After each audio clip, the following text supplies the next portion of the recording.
Hello, everyone, and welcome to our last session. Hold on a second. We got a little. There we go. Sorry. Welcome to our noon session. It isn't our last session. We have one more after this. Our noon session of CME Palooza. We had a small technical glitch going on, so we are flying by the seat of our pants here. You cannot see Stephen, but you will be able to hear him, I promise. We also have. Well, let me bring up my slides here so we can all. Okay, so this is our addressing educational needs around medicinal cannabis implications for CME. This is one of our gold sponsored sessions by ACHL, so a big thank you to them. Moderated by Amanda Kazurski, Director of Educational Strategy and Design at ACHL. And of course, the reading of our sponsors. Big thank you to our gold sponsor, Genentech, ACHL as well. Our silver sponsors, ASIM, Forefront Collaborative, Educational Measures, Medscape Education, and Peer Audience. And our bronze sponsors, Catamount Medical Education, Clinical Care Options, CMEology, Creative Educational Concepts, Global Medical Education Group, Helio Education Lab, Impact Education, Infograph Ed, PrimeEd, Primary Care Network, Real CME, Red Med Ed, RMEI, Viator Medical Communications, and Vindico Medical Education. As always, there are three ways that you can ask us questions. We have our Educational Measures text line, 267-6660-CME. You can click on the Google Slides link found on the live page. Make sure you click the one that's beside my name. And you can also tweet your question using the CME Palooza hashtag. And my last slide, our speaker disclosure slide, opinions, discussions, or conclusions expressed are our own, and they do not represent an endorsement by or a position of our employer, its parent company, or affiliates. Graham McMahon is going to be joining us. He is going to be slightly late, slightly delayed, quarter after or so, which we knew in advance.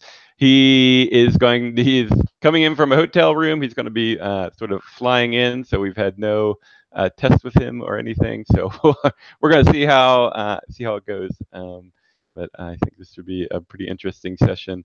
Amanda, before I turn it over to you, I just want to check. Steve, can you still hear us? And can we still hear you?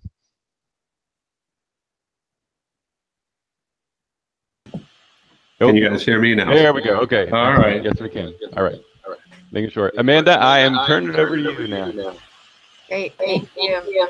So I'm really excited to go through this session today because I think this is a very hot topic. We're excited to have all of our panelists today. Joining me is Joseph Kim. Joe, if you want to introduce yourself, where you're from and your background. Sure. So, hi, everyone. My name is Joe Kim, and I am with a CME company called Q Synthesis, and primarily working on projects in joint providership.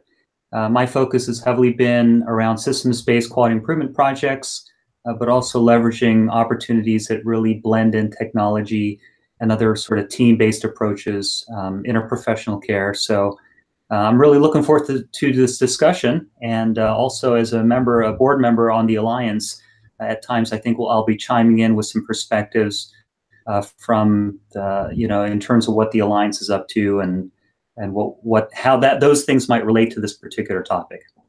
Great, thank you. And also joining us is Steve. And Steve, I'm going to butcher your last name, but I believe it's Kowchek. If you don't mind introducing yourself. Thanks, Amanda. Yeah, and it was close. It's Stephen Kovchak. And first of all, sorry you are not seeing me. This did work when we did the test, and all of a sudden, that's just what happens with technology. So my apologies, but I can see all of you guys. So my day job is directing continued professional development at Cleveland Clinic. So I oversee CME and our simulation team, as well as our international education. And I've been in the continuing education space for a while now, pushing 15, 20 years, all at the Cleveland Clinic. And I also do have an Alliance role, the current board president. And so as we go through this, I'll kind of be toggling back and forth between a provider perspective as well as the alliance perspective. Great, thank you. And as Derek mentioned, were you going to say something, Derek? Oh, sorry, I didn't want to interrupt you. I was just going to say, so I'm going to mute Steve because we're getting a pretty bad echo when anyone else talks. So when you say his name, I'll unmute. Steve, and if you have anything you want to add, and need to be unmuted, you can just type in the little chat box, and I can unmute you that way as well. So just wanted to make sure we're all on the same page. Go ahead. Live TV, gotta love it. Exactly. So as Derek mentioned, I work with ACHL. I'm involved with partnerships and quality improvement initiatives. And this program that we put together today is really to present a case study. We're using medical cannabis as our case study, but it's to look at how CME providers can address practice gaps in the absence of evidence-based pathways. So Derek, you want to go to the next slide? Some questions to keep in mind as we go through this really are from the CME provider perspective and point of view. And that would be, what are the key issues under consideration by medical professionals that formulate practice gaps? How should CME providers approach education on the use of treatments that fail to follow the normal FDA drug development process, as well as the ACCME clinical content validation process? Which states currently have CME requirements for physicians to recommend medical marijuana, and how has that been approached? And what are best practices and implications for CME providers when faced with educational needs in an atypical environment? Okay, so what we're going to do is basically set the stage and define the need for CME. So if you want to go into the next slide. We're going to start with some questions. And we'll go, Joe, this question's for you. What makes medical marijuana unique compared to other types of treatment, and why is it an issue? I think from my perspective, there are a number of reasons why medical marijuana as a topic in and of itself is very unique. Clearly, it's a very heated topic, both politically as well as just socially. But on top of that, I think from a clinical and scientific perspective, that term medical marijuana, I think, is often very confused or just poorly understood. Are we talking about THC and the core components of it as it's made into different compounds? Are we talking about recreational that then is sort of recommended to patients? And if and when it's prescribed, if you will, and I'm going to use that term in quotes because I think there's a lot of misunderstanding even in terms of how that's done. How is that done? How are patients followed up? So I think just this entire landscape has really been disrupted in the last several years with each state with its own sort of laws, regulations, and then people who are not living in those states having very, very poor understandings of it. I think for today's discussion, we're not going to really be talking about recreational, but I think even just the idea that you have access to something that then may get recommended by a healthcare professional, does that still fall under this umbrella of medical marijuana as a topic? And I think that in and of itself is kind of an interesting discussion. But I think for today, we're really going to be talking about when it is recommended by a healthcare professional in a state where those regulations allow for it. And if it is recommended, then what are the different formulations? And even I think on that note, there's often a lot of confusion as well as just misunderstandings, as to how is this even regulated, and how do we really know what the effects are, and how do we measure for it? So I think it's a very complex topic and issue. I think we can have a lot of fun with it too, and but really talk about it from perspectives that are very relevant. So, and it looks like we can see now. All right. Great. Just in time. When all else fails, use your phone. So. All right. It worked. It works. Well, so I'm not sure if you wanted to add, the question that I posed was what makes medical marijuana unique compared to other types of treatments, and why would it be an issue? Would you have anything to add to this?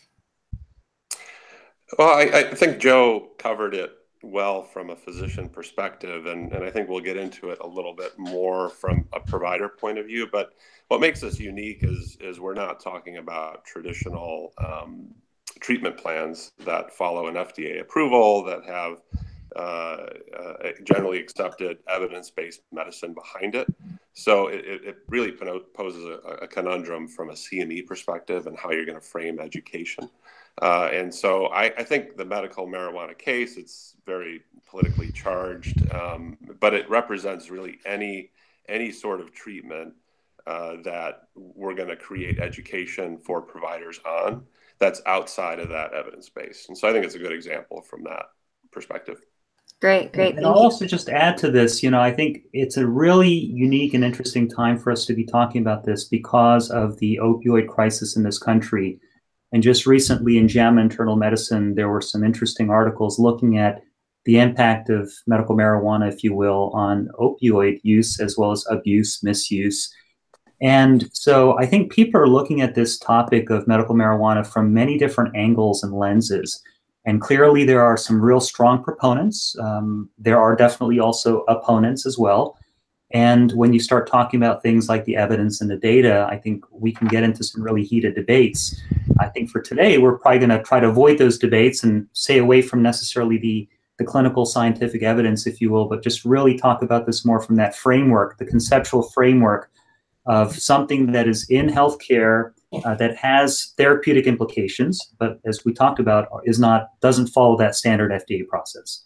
Right. And in particular with medical marijuana, it is a class 1 drug by the DEA, and that is, one of the biggest barriers to starting the rigorous scientific research and process. With it being a class 1, it's basically deemed as a high potential for abuse. It's not accepted as for medical use, and that safety isn't quite justified or confirmed yet. So there's a lot of the challenges that come with the FDA traditional pathway are really hindered because of the classification and the challenge and limited access to research on medical marijuana. So the questions that I have, again, these are focused a little bit more on marijuana. I know that we're going to talk big picture, but some additional challenges when it comes to medical marijuana is that there are no true pharmacy distributions. So everything right now, when it is approved, is through dispensaries. I think that's a novel aspect, again, in the medical world, where everything, when it is run through pharmacies, is highly monitored and very controlled. I wasn't sure if you two had any other thoughts on that. Yeah, I'll just add in to say that I think when we talk about controlled substances and then this sort of use, misuse, abuse potential, I know that particularly from the medical field, not only is it regulated from the pharmacies, but nowadays most of the pharmacies are interconnected, so that that if the same patient got it filled, say at CVS or at Rite Aid, and then next week goes and tries to get the same drug filled again, they usually won't allow it. The system kind of knows, unless the patient is using, say, a different identification, different name. The whole notion of dispensaries, as well as just even dosing, is very complicated and complex, I think, and people often have very misconstrued notions of what that's like and how that even operates. So from a process standpoint of even just sort of operationalizing the management of these products and making sure that patients are getting the right dose and not overdosing, if you will, or not misusing, it would be very, very challenging for healthcare professionals, I think, to know whether or not that's actually happening for many of these patients. Right. And I would just add to that, I think the fact that that's our current landscape confirms that we're not ready to make recommendations in a CME setting about officially how to use this. It hasn't even been worked out yet of what dosing could look like, if there should be any dosing. And as Joe pointed out, a lot of the safeguards are not in place yet either.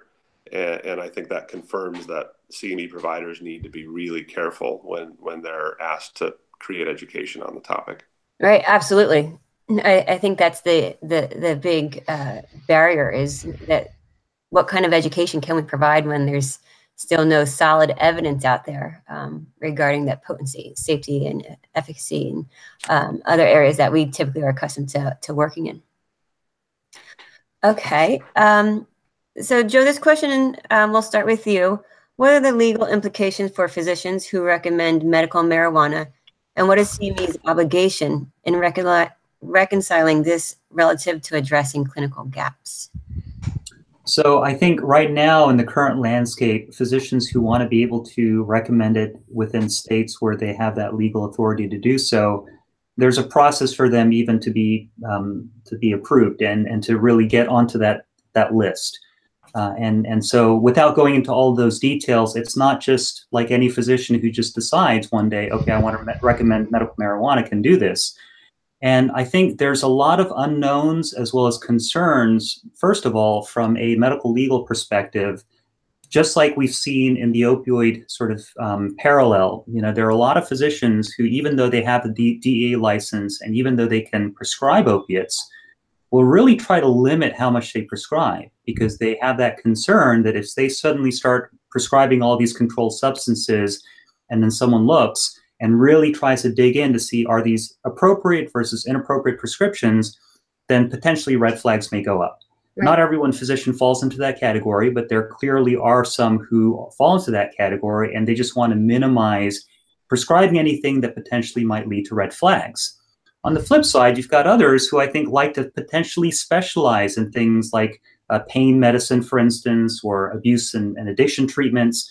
And so for people like that, they may really be drawn to something like this and really find the opportunity. So I think we've almost got like two camps of potential physicians and then everyone kind of in between. And I would say from the CME's perspective, I think we need to be thinking about, well, in addition to the physicians knowing about the regulatory, the medical legal issues, what about the clinical issues? Are they giving it to the right people who really need it? Do they really understand the data, the evidence, either that currently exists or potentially where there are gaps? And do they even know what kind of expert consensus opinion exists, if such does exist? Or is it still one of these highly controversial debated topics? I think these are sort of the educational components that physicians really need to be aware of before they're going to start recommending this and having patients under their care actually receive marijuana. And then sort of further complicating this to wrap up is to say that, patients who are taking marijuana at certain doses certainly will experience a level of impairment that can hinder their ability to drive or be safe at work. And these are other implications from not only the medical legal standpoint, but just from a population health and patient safety perspective. Is this patient going to be safe to him or herself? Is this patient going to be safe to others if he or she is driving or operating equipment? And so I think when you start opening this up and realizing that it's not just about the patient, him or herself, it's not just about sort of the medical indications, but rather there are these broader issues out there, then there's a lot to cover. And I think these are the issues that we as educators really need to be thinking about. Mm-hmm. Great. So I saw a question come in, and I'm actually going to hold it until Dr. McMahon joins. So this was something that we actually discussed, and it was actually, I'll just give you guys a teaser now. It's how to help states that have CME requirements for medical cannabis. Derek, go to the next slide. This slide shows right now, as of, I believe this one's as of January, current states that have approved marijuana in one capacity or another, from recreational use to medicinal use to just CBD, and then those with no access but with legislation pending. There's a lot of variability, obviously you can see from this image of states, and that leads to nuances in and of itself. Some of these states actually require CME for medical marijuana for clinicians who are recommending it. As you had mentioned, Joe, that clinicians can't prescribe because it is a class 1 agent, so they can recommend. But that is really the question at hand of how can we educate when the evidence isn't there? So every state is different. There's federal implications as well. this current policy has led some direction to believe that the federal levels may actually start interjecting at state levels, whereas the Obama administration had, basically had a hands-off approach. So we're still waiting to see where that goes. But right now there are considerations both on the state and federal levels for clinicians who are considering this, and it's pretty obvious thus far of what we discussed that there's a lot of questions for clinicians regarding the clinical efficacy of medical marijuana. Okay, so for legal and recreational medicinal purposes, is there concerns that patient will seek to self-manage conditions outside the oversight of a physician? And if so, what are the implications and educational needs? Stephen, I'm going to throw this one to you. So I'll answer this, start answering it more with a broad perspective. I like to think hypothetically, if I had a physician expert come to me in my own institution and say, all right, I want to create an activity around medical marijuana, and what would I do, and how would I navigate all of those complexities that come with it? And I think it starts like any other CME activity. We have to be trained in providing and guiding the needs assessment, which I'll pause and say, hey, welcome, Graham. Glad you could join us. Welcome, Graham. Hey, guys. Hi. Great. So Hey, Dr. Graham, can you just do a quick introduction so I can check your volume? Sure. Graham McMahon, President and CEO at ACCME, in a relatively dark room. Perfect. You know what? We can sort of see you and we can definitely hear you. So that's all we need. Great. Excellent. Thank you. So just to catch you up, we're discussing, Amanda posed the question where legal for recreational and medicinal purposes, is there concern patients will self-manage conditions outside of the oversight of a physician? And then if so, what are those implications and educational needs around that? So I was answering that from the perspective of a CME provider point of view. And I started by pointing out the conundrum that I would face if somebody in my own institution came and asked me to help develop a CME activity or certify something that they had in mind. I think, like any quality education, you have to start by understanding what's happening and what needs to happen. So what's that gap? So if people are self-medicating, then the gap is they need to stop self-medicating, or they need to get advice from a professional who can understand what this might be doing to them and what risks they're posing by doing that. So that definitely needs to be teased out, because then the education that needs to get woven into the outreach to providers and really the whole healthcare team. I may add, that this has to be beyond just a single provider, because patients who might be coming into the system that are self-medicating, they may not be transparent about it. So how can you find that out? They may let their intake nurse know, or PAs, or those questions could be posed there. But then there needs to be alignment in terms of how to address the advice that's going to be given once it's understood that they're self-medicating. So I think the fact that might exist is alone in and of itself the educational need, and a CME activity has to be around addressing the what comes with it, because whether or not physicians can quote unquote prescribe this or recommend it, which I think we've already established we can't, according to our standards that we live by with content validity or evidence-based medicine. That means there's an obligation in CME to redirect those patients, to advise them for medical reasons to be off that. So I'll pause there and turn it back over to you, Amanda, and see if you want the docs on the call to answer. Yeah, no, I think that was an excellent perspective, right from a CME provider's point of view. Dr. McMahon, if you have a few thoughts on this, I'd love to hear what your opinions are. Yeah, well, a couple of things. First of all, you want to make sure that the CME environment is a place where controversies can be discussed. You don't want to freeze conversation just because something is controversial.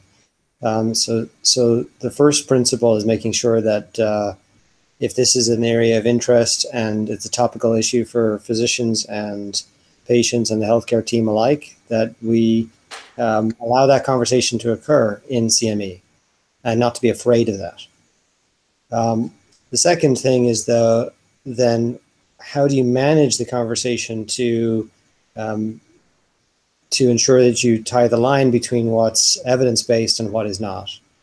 And some of the challenges that I hear about is that many of the experts in this area also are advocates for this particular topic. And sometimes it's easy to blur advocacy from evidence, and it's easy to become a spokesperson for an approach to care when it may not be fully evidence-based to the ways in which we'd expect recommendations to emerge.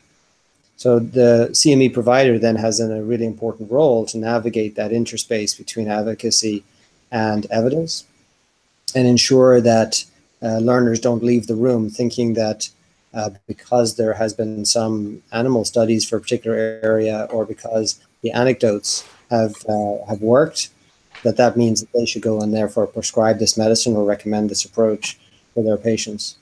So I think that's the dilemma that I know CME providers find themselves in is as non-experts, how do you navigate these relatively treacherous waters between advocacy and evidence? And I would just encourage you to realize that there is a line there, and we've tried to help, like with any controversial topic, establish where the line is, in that there must be evidence to support recommendations for treatment, but ensuring that you don't limit conversation because of perceptions about risk.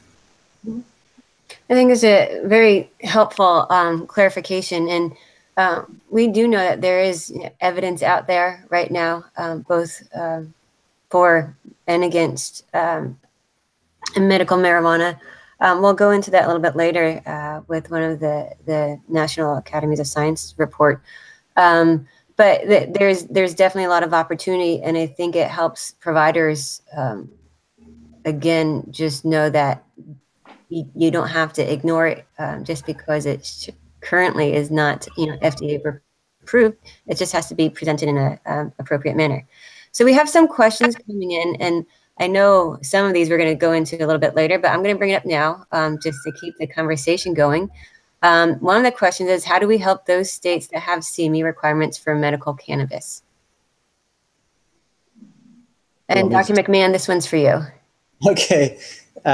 So in many cases, medical cannabis has been a political issue and a patient-driven access issue.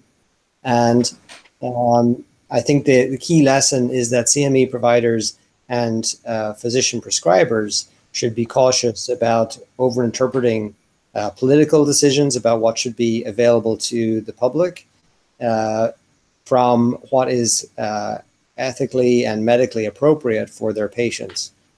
And just because it's available or allowed to be used for a particular indication doesn't mean that there's actually evidence to support it or that physicians should do it. And you want to make sure that you're facilitating a debate or a conversation about under what circumstances there may or may not be evidence, so that learners have a complete view of the indications and lack of evidence in many cases for using new therapeutics like this that aren't able to be processed through the normal avenues for all sorts of reasons. So I think the key lesson is don't let political decisions about the availability of a product determine whether or not it's appropriate to teach how to use that product. You have to follow the evidence and not the political whim. Okay, so I'm going to dig a little bit deeper. We talk about evidence a lot. What constitutes evidence in this unique situation with this class 1 agent? Yeah, it's tricky. because it hasn't been able to be subject to standard FDA approval process for a whole series of reasons, particularly its illegality for many years. That's changing in that now more clinical trials are coming online and being approved by the FDA so that this medicine can be studied for a variety of indications. I think CME providers trying to navigate this would largely find it useful to be guided by, for example, the National Academy of Medicine report that you referenced earlier on, as a way of saying, there's some evidence here that's reached the level of a national kind of blue ribbon panel in terms of what they think is appropriate. But even there, evidence is changing in terms of, things they may have said it seems okay for. There's been some more recent trials saying maybe it's not so effective in that area. So I would just say be guided by the evidence. You're looking for large-scale clinical trials in reputable journals that are and that have emerged into national or international guidelines to help you determine what's appropriate and what's not. Okay. Joe or Stephen, do you have any other comments or insights related to one of these recent questions? I'll just chime in with a couple of thoughts regarding, evidence and national guidelines. I think one kind of perspective on this topic is that even though you may not have, level 1A evidence from randomized clinical, controlled studies, when we think about even just published guidelines by major medical societies, sometimes the recommendations are just based on expert consensus opinion. Now, as you mentioned, Graham, well, those experts might be very biased. And yes, we know that they're advocates. And on top of that, they may also have other sort of business interests that we may not know of because perhaps, they're actually profiting in some way from this product. And we may not necessarily know that. It may not be disclosed. So I do believe that it does get very complex. But perhaps if we can open up the pool of experts in certain areas, and sort of get a broader expert consensus opinion, could that then lead to potential evidence? And then, of course, anecdotal case studies and so on. But it all kind of parallels what's happening, I think, in things like the nutraceutical world, the herbals, the supplements, where you may buy two products that are labeled on the outside the same, but inside you really don't know necessarily what the percentages, the purities, and all those other factors. So I do believe the current landscape is highly complex. I think that when it comes to evidence, there are different ways of perhaps generating and consolidating and combining that in a way that's usable for clinicians who are out there. And I just want to really quickly chime in that the panel question that came up regarding concerns if patients have access to either self-management or just over-the-counter, so to speak, is I think particularly for physicians and really any member of the healthcare team, they really need to know how to ask patients to really open up and to get to honest answers. Because if a patient is not willing to disclose that, yes, by the way, I'm using this product or this is what I'm doing to alleviate my, whether it's, fear or anxiety or whatever they're dealing with, then you're not going to know about the potential interactions and everything else. But if you're able to elicit that information, then hopefully you can have a more open dialogue. So I think the whole topic of conversations with patients and communication skills and empathy and listening are really critical. And then I think the other component here is sort of the medical legal implications of things such as urine drug tests and other tests. What is the role of these tests? What kind of disclosures do we need? And what do we do with those results? Given that even in states where it's legal to have access to marijuana and use it, the employer may not allow for it. So you may do a test thinking, well, the state's legal, without thinking about the employment implications if those results then somehow were to reach the employer. So I think there are definitely issues beyond just the clinical that clinicians need to be aware of around this topic. Absolutely. Great point. Stephen? So, yeah, I'll chime in and add, I think that it evokes the dilemma that CME provides for acceptable evidence. Graham pointed out a lot of folks that are implementing CME may not be content experts, and they can't be content experts in every single thing they're doing. So when I'm at my home organization, I rely heavily on the physician expert who's going to help lead and develop that content. And so what he or she might think is acceptable evidence may not fit that content validity, and how do you tease that out? That's a dilemma, and I think putting my alliance hat on, I think that's where you have to turn to the community to find out those answers. You know, ask other providers in states where this is mandated. How did you approach this? Ask ACCME or other creditors that might be having jurisdiction over your education for help in determining that. I think in our case, everyone, not everyone, but for the most part, people know this is highly politicized and up for debate, but it may not be so obvious in other complementary and alternative medicine topics. And I think that's where we can learn as providers from this case of how to be judicious, how to pause and ask the right questions. Because again, we want the CME to happen. We want that open forum where there can be dialogue about how to recommend things or how to navigate environments where people are making the decisions on their own. So to not do it would be a mistake. So it's a way to figure out the best way to do it. Right.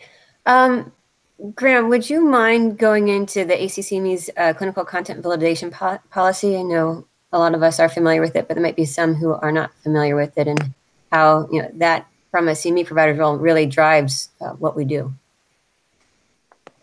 Sure, I'm happy to say a few words about it. It's been a long-standing policy that CME providers have been, I think, aware of for a long time, but essentially holds that there should be sufficient evidence behind recommendations for care that emanate from a CME program. And I think the entire principle of today's conversation is not just about medical marijuana, but it's how to navigate potentially controversial areas in your CME program. You want to be able to do this, but you want to be able to do it right. And that means following the evidence and being particularly sensitive around controversial areas when you're working with speakers who may have a fixed perspective that isn't always based on evidence, so that you don't compromise your organization's status or its legitimacy by unintentionally advocating for unscientific modalities. So I think you just have to be judicious and careful, like several of the panelists were just describing, so that you align with the expectations of the profession, which is where the content validity standards come from, to ensure that the educational program is appropriate while not limiting scientific discourse. Okay, all right, thank you. We had a question from the audience come in, and this might be a little too content focused, but I'm going to throw it out there to three of you and see if you have any opinion on the matter. Are there differences between CBD and medical marijuana in the kind of content that we can present in CME?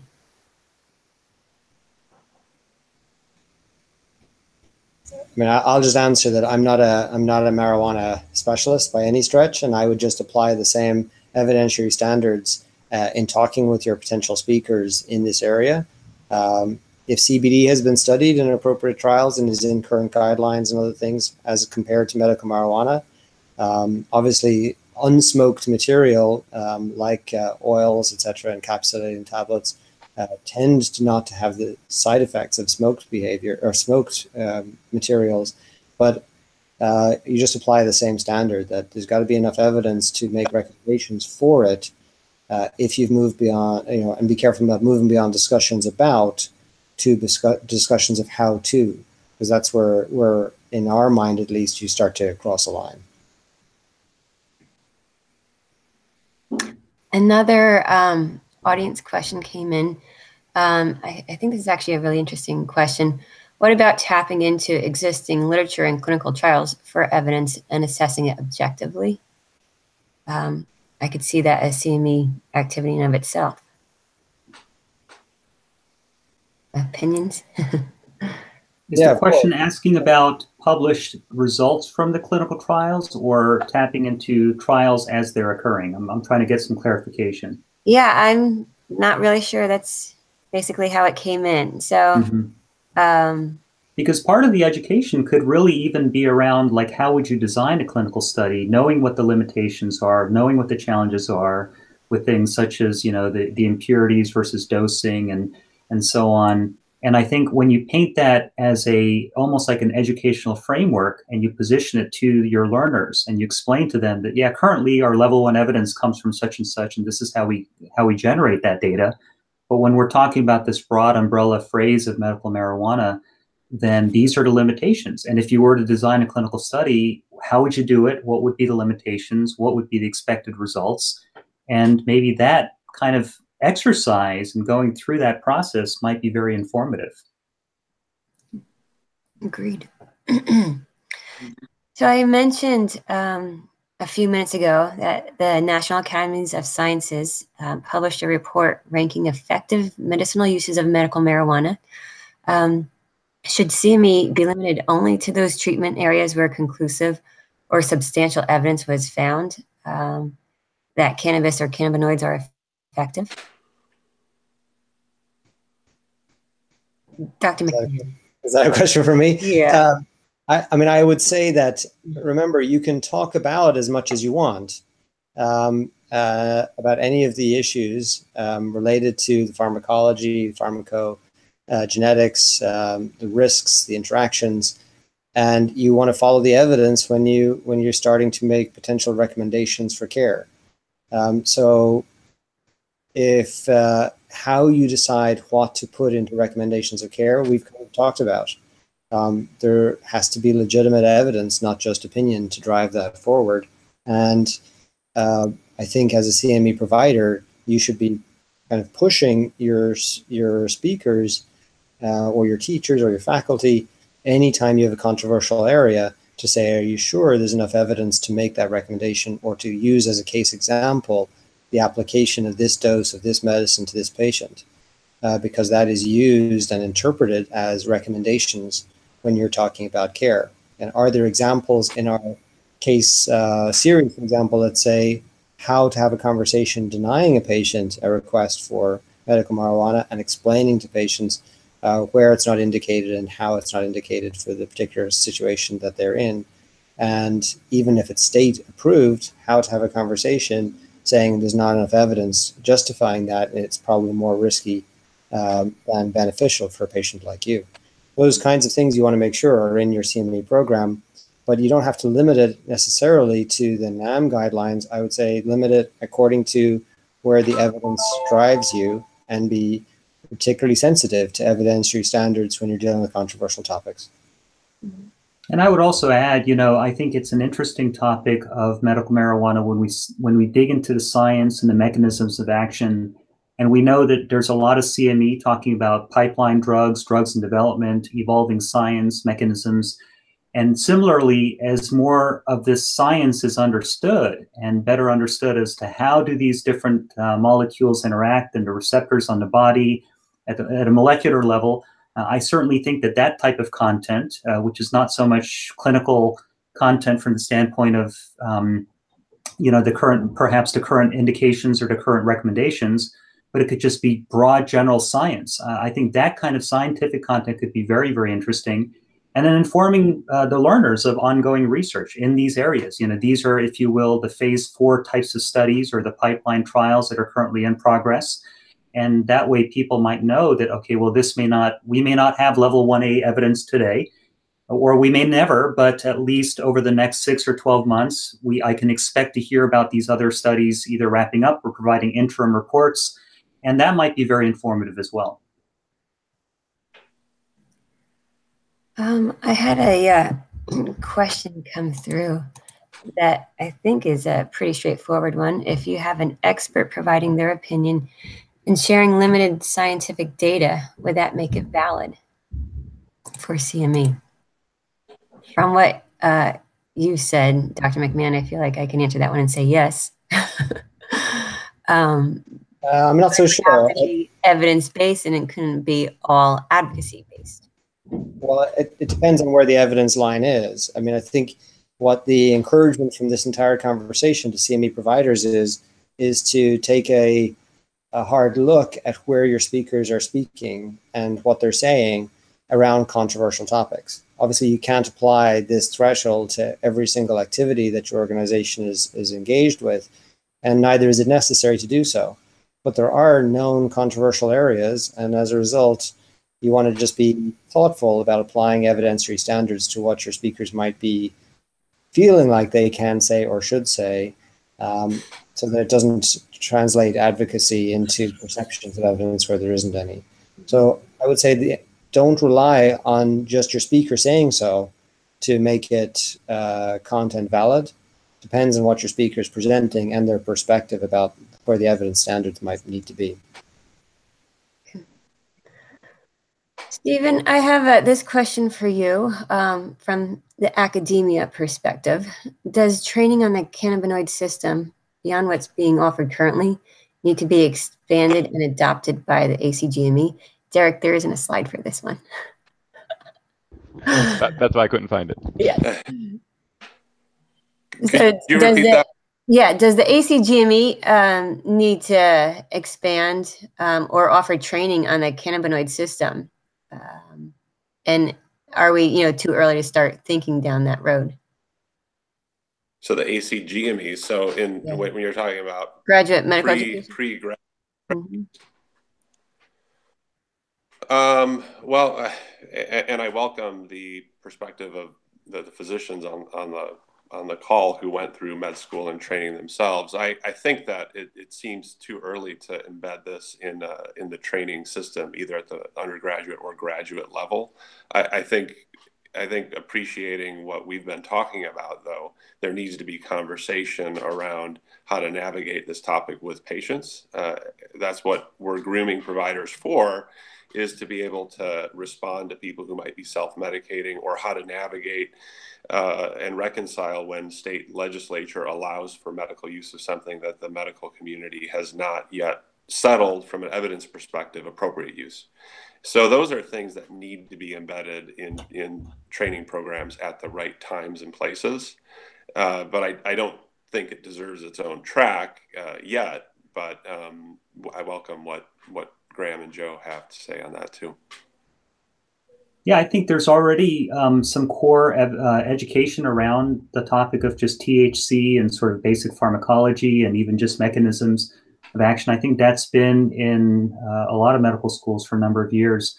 I think that perhaps just getting a better understanding of some of the potential toxicology issues if patients do misuse or abuse it, and what those implications are, could be very insightful, because even if you're not recommending it, you may still have patients under your care who are using it recreationally or getting it illegally, perhaps, and you have to know how to navigate that and manage those situations. So I do think that as it becomes more ubiquitous over the years, as these different national and state-based policies evolve, I think learners are going to have to gain a better understanding as to what percentage of that goes into the educational curriculum. I think is a very big topic, a big question, because there's a lot of discussions right now about just even overhauling the entire curriculum in and of itself. Okay, I have a question that came in that I am happy to throw out to all three of you, because I think it's a very interesting question.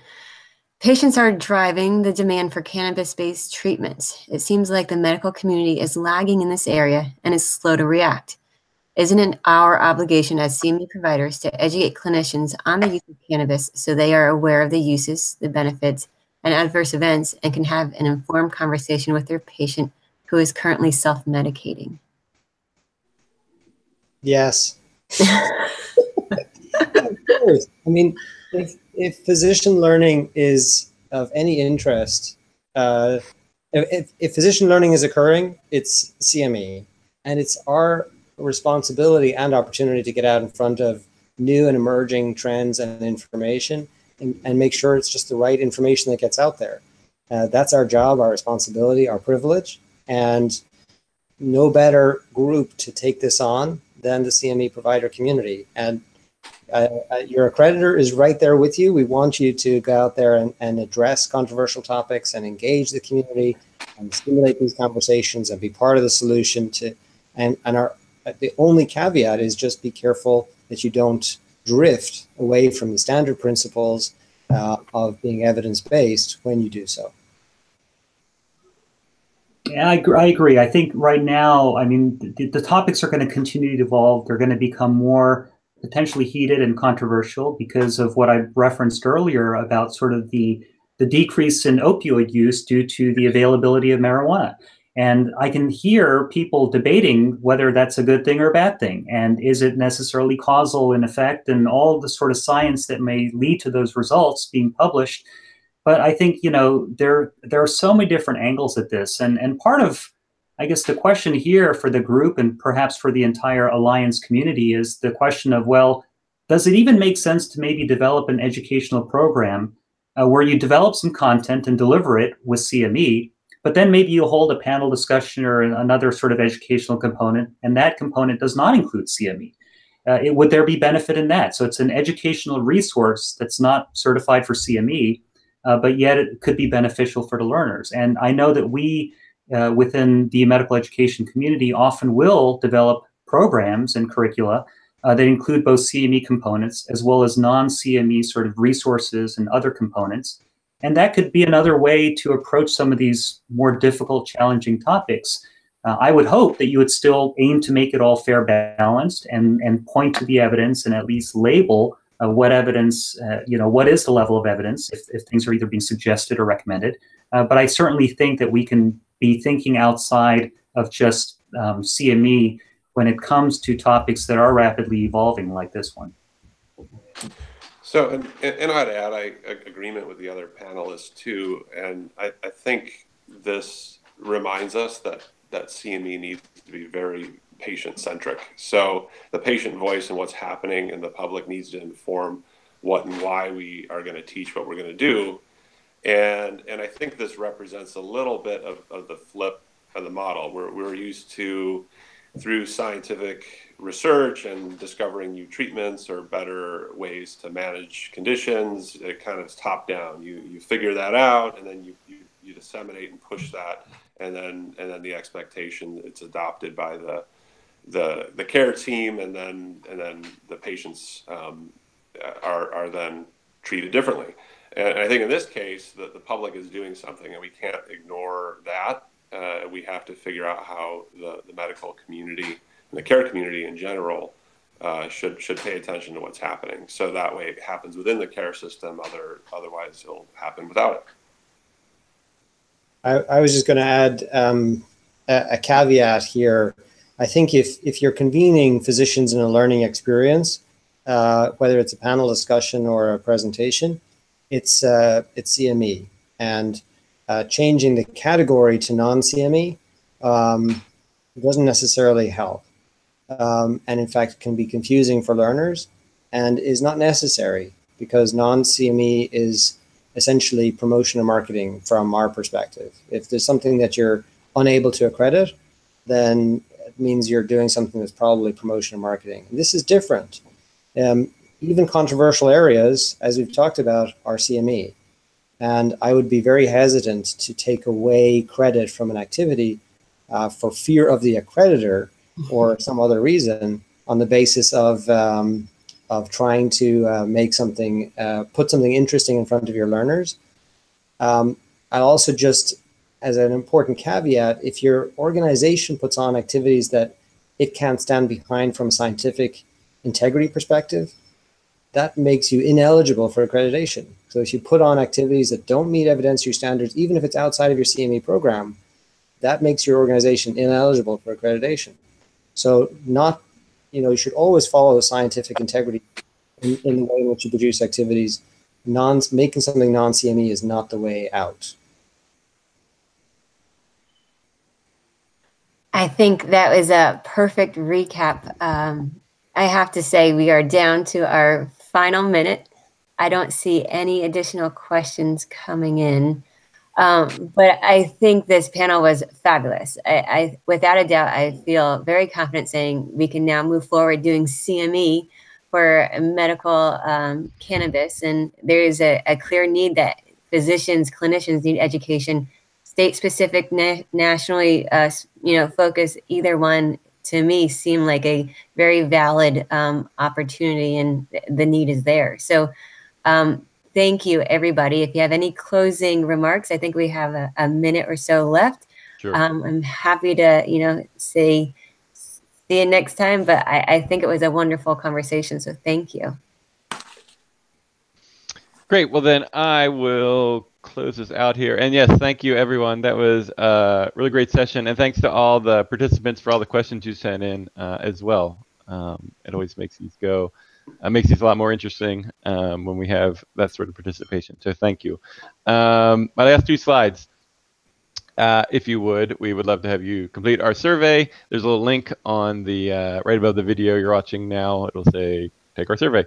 Your feedback is important to us, especially we want to know how you think of the 2-day CME Palooza versus just doing it in 1 day. So let us know your thoughts on that.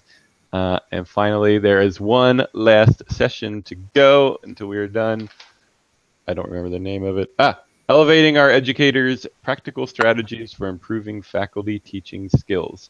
You just need to refresh your screen, and Scott will have the next video feed up pretty soon, and we'll get started at the top of the hour.